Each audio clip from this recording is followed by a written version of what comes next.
Hello friends, എല്ലാവർക്കും സ്വാഗതം. ഇന്ന് റവ വച്ചിട്ട് വളരെ എളുപ്പത്തിൽ ചെയ്യാൻ പറ്റുന്ന ഒരു പുഡിങ്ങിൻ്റെ റെസിപ്പിയാണ്. ഞാനിവിടെ 2 കപ്പ് പാല്, 1/2 കപ്പ് പഞ്ചസാര, 1/4 കപ്പ് റവ, പിന്നെ ആവശ്യത്തിന് കുറച്ച് നെയ്യും എടുത്തിട്ടുണ്ട്. ഇനി പഞ്ചസാര കാരമലൈസ് ചെയ്യാൻ വേണ്ടിയിട്ട് 1/2 കപ്പ് പഞ്ചസാരയും കൂടി എടുത്തിട്ടുണ്ട്. ഇനി ഒരു 2 മുട്ടയും 1 ടീസ്പൂൺ വാനില എസൻസും വേണം. വാനില എസൻസ് ഓപ്ഷണലാണ്. ആദ്യത്തെ സ്റ്റെപ്പ് ഷുഗർ കാരമലൈസ് ചെയ്യുന്നതാണ്. അതിന് മുമ്പായിട്ട് തന്നെ നമ്മൾ പുഡിംഗ് ഉണ്ടാക്കാൻ പോകുന്ന ബൗളിൽ കുറച്ച് നെയ്യൊന്ന് ഗ്രീസ് ചെയ്ത് വയ്ക്കാം. ഞാനിതിൻ്റെ കൂടെ തന്നെ ഒരു കുഞ്ഞു ബൗളും കൂടി എടുത്തിട്ടുണ്ട്. ഇനി ഈ പഞ്ചസാര ഒന്ന് കാരമലൈസ് ചെയ്തെടുക്കാം. അതിനുവേണ്ടി 1/2 കപ്പ് പഞ്ചസാര പാനിലേക്ക് ആഡ് ചെയ്യാം. ഇനി ഇതിലേക്ക് ഒരു 2 ടേബിൾ സ്പൂൺ വെള്ളം മാത്രം ഒഴിച്ചു കൊടുക്കാം. ഇനി ഇതൊന്ന് മിക്സ് ചെയ്ത് കൊടുത്തതിന് ശേഷം തീ ഒരു ലോ ഫ്ലെയിമിലിട്ട് ഇതൊന്ന് കാരമലൈസ് ചെയ്തെടുക്കാം. ഇതിപ്പോൾ ചെറുതായിട്ട് കളർ മാറി തുടങ്ങിയിട്ടുണ്ട്. ഇത് ഒരുപാട് ഡാർക്ക് ബ്രൗൺ ആവാൻ പാടില്ല. ഒരുപാട് ഡാർക്ക് ആകുമ്പോൾ ഇതിന് കയ്പ്പ് വരേണ്ട ചാൻസസ് ഉണ്ട്.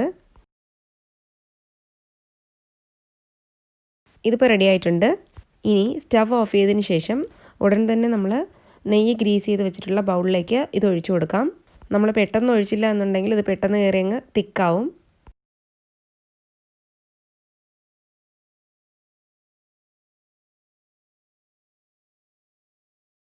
ഇനി ഈ ബൗൾ ചെറുതായിട്ടൊന്ന് ചുറ്റി കൊടുക്കാം.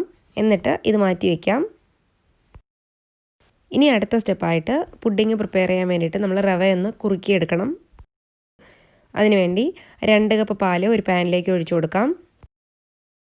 ഇനി ഇതിലേക്കൊരു 2 ടേബിൾ സ്പൂൺ നെയ്യോ ബട്ടറോ ചേർത്ത് കൊടുക്കാം. ഇനി ഇതിലേക്ക് 1/2 കപ്പ് പഞ്ചസാരയും കൂടി ചേർത്ത് കൊടുക്കാം. പഞ്ചസാര നമ്മുടെ മധുരത്തിനനുസരിച്ച് 1/4 കപ്പ് മുതൽ 1/2 കപ്പ് വരെ ചേർക്കാം. ഇനി ഈ പാല് നന്നായിട്ടൊന്ന് തിളയ്ക്കാൻ വേണ്ടിയിട്ട് വയ്ക്കാം. ഇത് തിളയ്ക്കാൻ തുടങ്ങിയതും നമുക്കിതിലേക്ക് 1/4 കപ്പ് റവ ചേർത്ത് കൊടുക്കാം.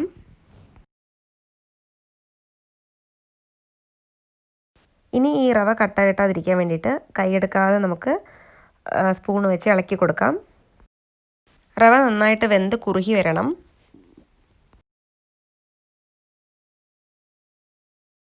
റവ ഇപ്പോൾ നന്നായിട്ട് വെന്ത് കുറുകി വന്നിട്ടുണ്ട്. ഈ ഒരു കൺസിസ്റ്റൻസി വന്നത് നമുക്ക് സ്റ്റവ് ഓഫ് ചെയ്യാം. എന്നിട്ട് ഇത് തണുക്കാൻ വേണ്ടിയിട്ട് മാറ്റി വയ്ക്കാം. ഇനി ഈ സമയം കൊണ്ട് നമുക്കൊരു ബൗളെടുത്ത് അതിലേക്ക് 2 മുട്ട പൊട്ടിച്ചൊഴിക്കാം.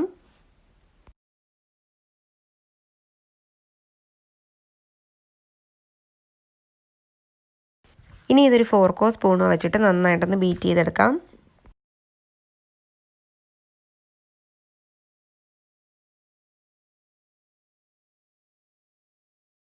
ഒരു ടീസ്പൂൺ വാനില എസൻസും കൂടി ചേർത്ത് കൊടുക്കാം. ഇത് ഓപ്ഷണലാണ്. ഇതിന് പകരം ഏലക്ക പൊടിച്ചതുണ്ടെങ്കിൽ അതും ചേർക്കാം.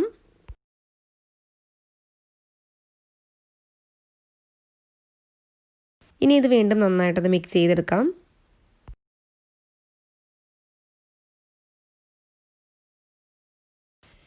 ഇനി നമ്മൾ തണുക്കാൻ വേണ്ടിയിട്ട് മാറ്റി വെച്ചിട്ടുണ്ടായിരുന്ന റവയുടെ മിക്സ് എടുത്ത് ഈ മുട്ടയിലേക്ക് ഒഴിച്ചു കൊടുക്കാം. നല്ല ചൂടോടെ നമ്മളിത് ഒഴിക്കാൻ പാടില്ല. ചെറുതായിട്ടൊരു ചൂട് മതി.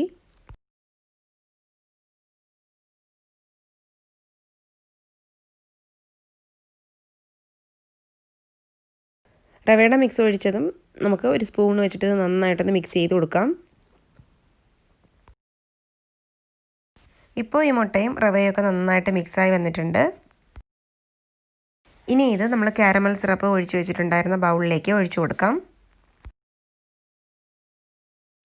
ഫുള്ളായിട്ടും ഒഴിക്കരുത്. ബൗളിൻ്റെ ഒരു 1/4 ഭാഗം വരെ ഒഴിച്ചു കൊടുക്കാം.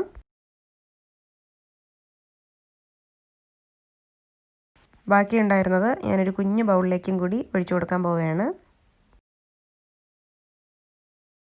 ഇനി ഇത് ആവിയിലൊന്ന് വേവിച്ചെടുക്കണം. അതിനുവേണ്ടി ഒരു അലുമിനിയം ഫോയിൽ വെച്ചിട്ടോ അല്ലെങ്കിൽ ഒരു അടപ്പ് വെച്ചിട്ടോ ഇതിൻ്റെ മുകളിലൊന്ന് കവർ ചെയ്യണം.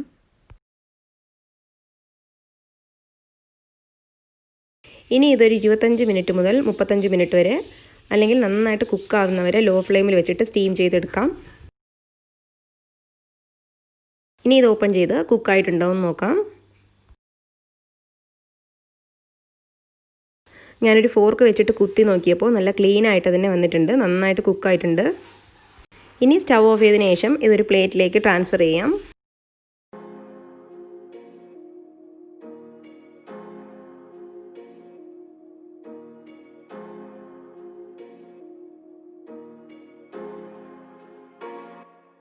റവ പുഡിംഗ് ഇവിടെ റെഡി ആയിട്ടുണ്ട്. നമ്മൾ ആദ്യം തന്നെ ബൗളിൽ നെയ്യ് ഗ്രീസ് ചെയ്ത് വെച്ചിരുന്നതുകൊണ്ട് ഈസി ആയിട്ട് വിട്ട് വന്നിട്ടുണ്ട്. നിങ്ങൾക്കിത് കാണുമ്പോൾ തന്നെ അറിയാം ഇത് എത്രത്തോളം സോഫ്റ്റ് ആണെന്ന്. ഇനി ഇതൊന്ന് മുറിച്ച് നോക്കാം. നമ്മൾ വായിലിട്ടാൽ അലിഞ്ഞു പോകുന്നൊരു കൺസിസ്റ്റൻസിയിൽ വന്നിട്ടുണ്ട്. നിങ്ങളെല്ലാവരും ഇത് തീർച്ചയായിട്ടും ട്രൈ ചെയ്ത് നോക്കണം. അപ്പോൾ നിങ്ങൾക്കെല്ലാവർക്കും ഈ വീഡിയോ ഇഷ്ടപ്പെട്ടെന്ന് വിശ്വസിക്കുന്നു. ഇഷ്ടപ്പെട്ടെങ്കിൽ പ്ലീസ് ലൈക്ക് ചെയ്യുക, ഷെയർ ചെയ്യുക, സബ്സ്ക്രൈബ് ചെയ്യുക. കൂടെ തന്നെ തൊട്ടടുത്തുള്ള ബെല്ലൈക്കൺ ക്ലിക്ക് ചെയ്യുക. Thank you. മറ്റൊരു അടിപൊളി വീഡിയോ ആയിട്ട് വീണ്ടും കാണുന്നതുവരെ ടാറ്റാ, ബൈ ബൈ.